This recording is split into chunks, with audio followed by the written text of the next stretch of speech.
ఆంధ్రప్రదేశ్ తెలంగాణలో wheel smart వారి Dasara offer త్వరపడండి. Wheel smart. అక్కినేని నాగార్జునకు వరుస షాక్లు తగులుతున్నాయి. ఒకటి పోతే మరొకటి అన్నట్లుగా మారుతోంది పరిస్థితి.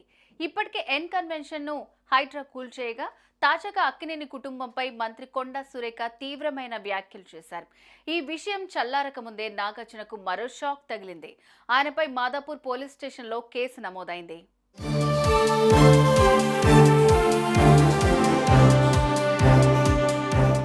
జనం కోసం అధ్యక్షుడు కసిరెడ్డి భాస్కర్ రెడ్డి మాదాపూర్ పోలీస్ స్టేషన్లో నాగార్జునపై ఫిర్యాదు చేశారు. ఆయనపై క్రిమినల్ కేసు నమోదు చేయాలని భాస్కర్ రెడ్డి పోలీసులను కోరారు.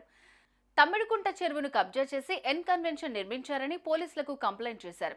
నాగార్జున చెరువును ఆక్రమించుకుని పర్యావరణాన్ని విధ్వంసం చేశాడని, చట్టాలను ఉల్లంఘించాడని భాస్కర్ రెడ్డి ఫిర్యాదులో పేర్కొన్నాడు. ఫిర్యాదు అందుకున్న పోలీసులు లీగల్ ఒపీనియన్ కు పంపించారు.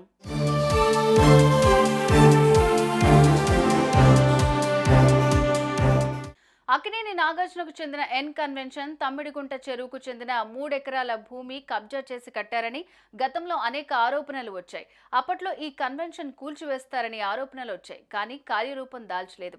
ఇటీవల ఈ అక్రమ నిర్మాణంపై మరోసారి ఫిర్యాదులు అందాయి. చెరువులు, కుంటలు ఆక్రమించి కట్టిన కట్టడాలను కూల్చివేయాలని ప్రభుత్వం హైడ్రాను ఏర్పాటు చేసింది. ఈ నేపథ్యంలో దూకుడు పెంచిన హైడ్రా ఎన్ కన్వెన్షన్ ను అప్పటికప్పుడు కూల్చివేశారు అధికారులు. తాజాగా మంత్రి కొండా సురేఖ అక్కినేని నాగార్జున కుటుంబంపై చేసిన వ్యాఖ్యలు దుమారం రేపాయి.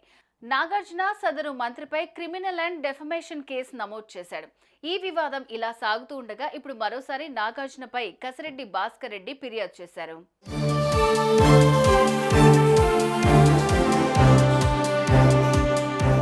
ఇటీవల తెలంగాణ ప్రభుత్వం చెరువుల పరిరక్షణకు హైడ్రాను ఏర్పాటు చేసిన విషయం తెలిసిందే.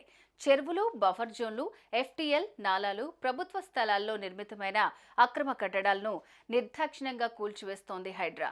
హైడ్రా దెబ్బకు అక్రమార్కులు వణికిపోతున్నారు. ఇప్పటికే చాలా ప్రాంతాల్లోని ప్రభుత్వ భూమిని కూడా స్వాధీనం చేసుకున్నారు. కాగా హైడ్రాపై కాస్త నెగిటివ్, కాస్త పాజిటివ్ టాక్ కూడా వస్తోంది.